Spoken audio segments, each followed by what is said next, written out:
It's been a while. Where have we been and what have we been up to with the hobby and otherwise? What videos are we currently working on? Let's get into it with a quick hobby and channel update episode.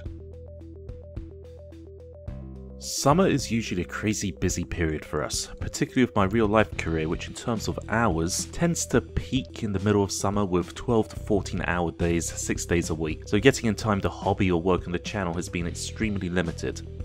But recently I managed to get some painting in, and because we all like toy soldiers around here, let's start with that. Lord Inquisitor Torquemada Cotias has been sitting in my collection for a little while now. I'm a big fan of Inquisitors and plan on getting as many Inquisitor models as possible for my collection, so I had a range of character models to choose from and went with Torquemada here. As many of you will know, when you don't have the time to hobby much, painting whole squads, let alone armies, is just not particularly feasible and can be a bit unmotivating and discouraging, so there's nothing like focusing on a single character model so you can get that sense of accomplishment when you complete a project, however small it is. Originally, I was planning on saving this model to really try and learn how to paint non-metallic metal brass, but that would have taken far too long, so I just stuck with traditional metallic paints. In addition to the busy work schedule, Jester and I finally received some great news that we've been waiting for years. We've been living and working in the US on a visa, but we have finally become permanent residents after receiving our green cards. If you take into account when I first started the paperwork to move over here as part of a career and life change, the whole process is taking us 10 years, so it feels great to get that out of the way and no longer have to stress about whether or not the whole thing would end up being a waste of time. While 10 years is a long time, I still have models older than that in my backlog that I need to get to. I think my oldest model in my backlog in terms of when I actually bought it dates back to about 2006, which means it's been waiting for me to paint it for 17 years. Let me know in the comments about which model in your backlog has been waiting for you to paint it the longest and for how long. I'm curious as to what the time range is across the community. Another model that I managed to get finished and hasn't been in my backlog for anywhere near as long is Inquisitor Greyfax. Painted shortly after I finished Torquemada, despite having multiple kill teams to make and paint in a backlog, I needed another sweet dopamine hit from completing another mini project, so chose to paint another character.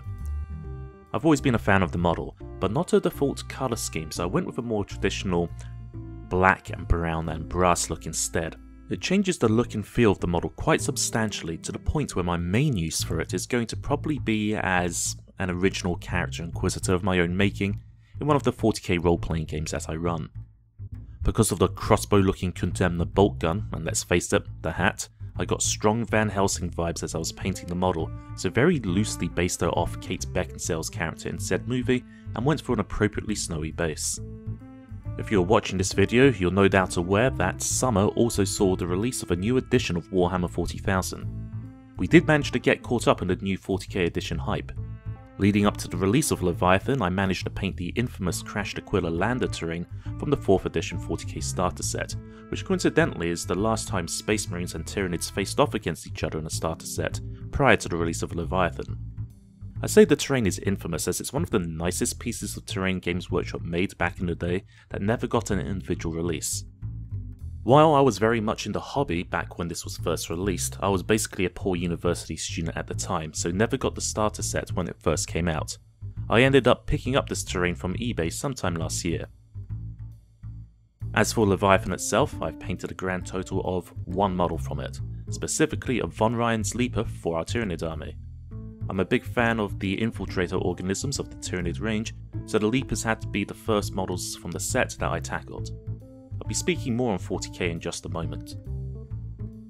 As work has started to wind down, we've been able to get back to Kill Team, both in terms of hobby and battle reports. The next battle report in our narrative campaign is now up for our patrons to view and will be up for public viewing soon. It tells the next chapter of the ill-fated ship, the Prosperous Dawn. We're almost at the end of our first season for our narrative campaign. Depending on how it goes, there'll probably be 1 or 2 more games left after the next battle report goes live. If you've been enjoying it, let us know in the comments if you want us to continue with a Season 2 straight away, or tackle some more one-off match play style games in the interim. Jester was also able to get some painting done earlier this summer. She's put together a World Eater's kill team using the Legionary rules, as she's always wanted to have some Cornate models to play with since she was a child, but is only just getting around to it. As it turns out, she happened to really enjoy painting this team, to the point she has now started making inroads to collecting a World Eater's army for 40k. Kill team working as intended, I suppose. All it takes is a little taste. Speaking of Big Boy 40k, we actually shot our first battle report shortly after the release of 10th. Unfortunately, this coincided with work getting extra busy, and trying to work out how to edit a new format wasn't something I was able to fit in. Right now, my priority is to crack on with Kill Team and resume the Imperium Maledictum coverage, but if there's enough interest for a 40k battle report from you guys, let me know in the comments and I'll take another look at it. That's it from us for now. I'm working on the next battle report, as this current video is going up onto YouTube and I'm painting the requisite models for it. Please give this video a like, it really helps us out and will tell the algorithm that we're back in action. If you're subscribed but haven't done so already, click the notification bell and YouTube will let you know when our next battle report is up, and we'll see you all in the next video.